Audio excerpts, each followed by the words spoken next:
그러면 생활비 안 준다라고 생활비 갑질을 했죠. 실제로 생활비를 끄는 것도 여러 번 되고요. 지난달부터 또 생활비를 끊었어요. 제가 쓰던 카드도 다 중지시키고요. 어떻게 하면 좋을까요? 라고 상담을 오셨습니다. 안녕하세요. 이혼상담은 한 변호사에게 이상한 변호사 한승미입니다. 오늘은 생활비와 관련된 이혼 이야기를 해보려고 하는데요. 어느 정도의 생활비 미지급이 이혼 사유에 해당하는지, 그리고 결혼 중 생활비를 안 주는 남편 때문에 당장 생활이 막막한데 생활비를 어떻게 받아낼 수 있는지, 그리고 마지막으로 못 받은 생활비를 나중에 한꺼번에 받을 수 있는지를 알려드려 보겠습니다.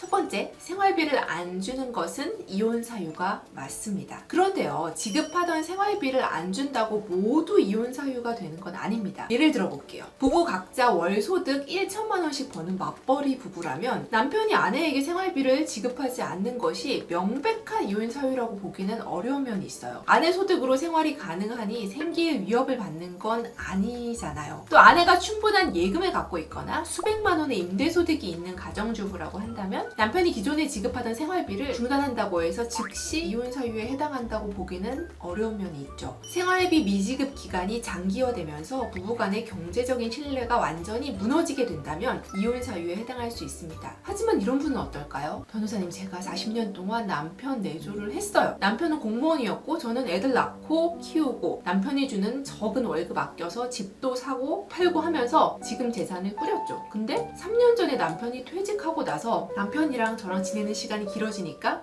싸움이 잦아졌어요. 남편은 잔소리도 심하고 돈 아껴 쓰라면서 툭하면 저한테 너 그러면 생활비 안 준다 라고 생활비 갑질을 했죠. 실제로 생활비를 끄는 것도 여러 번 되고요. 지난달부터 또 생활비를 끊었어요. 제가 쓰던 카드도 다 중지시키고요. 어떻게 하면 좋을까요? 라고 상담을 오셨습니다. 이렇게 평생 가사노동을 하고 당장 재취업이 힘든 아내에게 갑자기 생활비를 못 주겠다고 하고 경제적 지원을 끊어버리는 건 그 사람의 생존을 위협하는 문제니까 아기의 유기, 부당한 대우에 해당하는 이혼 사유가 됩니다. 결국 생활비를 안 주는 건요, 이혼 사유에 해당할 가능성이 높아진다는 겁니다. 두 번째 논점, 생활비가 끊어지니 너무 막막한데 당장 생활비를 받을 수 있는 방법이 있는지 궁금하시죠? 일단 이혼을 선택하지 않고 생활비만 달라는 부양료 청구 소송을 해볼 수가 있는데요. 생활비, 부양료 막 섞어서 쓰니까 무슨 단어가 맞는 건지 헷갈리죠. 생활비는 부양료의 일종이라고 생각하시면 되는데요. 이제 혼인 생활을 유지하면서 배우자로서 나를 부양할 의무를 다하라는 청구를 하는 거죠. 혼인 관계가 종료할 때까지 매월 얼마씩을 지급해라는 판결이 날 수 있는데요. 그 소송의 기간은 최소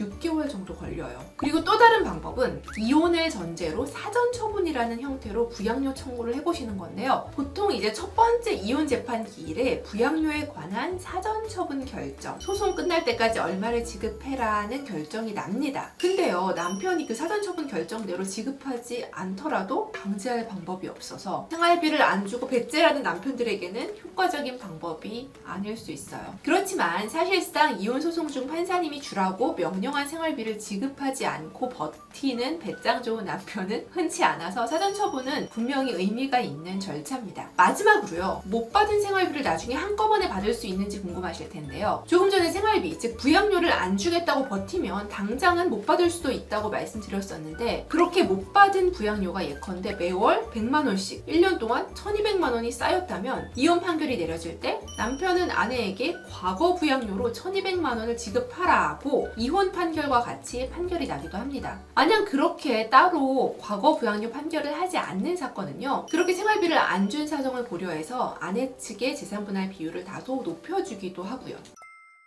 생활비 갑질 남편, 이혼 사유가 된다는 사실과 못 받은 생활비를 받을 수 있는 방법이 있는지에 대해서 알려드렸는데요. 생활비 때문에 이혼을 망설이는 분들에게 드리고 싶은 말씀은, 생활비가 끊길까봐 이혼을 못한다는 고민은 언제라도 생활비가 끊길 수 있다는 위험을 안고 사신다는 방증입니다. 언제까지 이렇게 불안해하면서 생활비 갑질에 시달리시겠습니까? 적절한 재산 분할을 받고 나의 소득 활동 능력을 준비하는 것이 근본적인 해결책일 겁니다. 그 고민을 함께 나누겠습니다. 궁금한 점 있으면 편하게 댓글 남겨주시기 바랍니다. 감사합니다.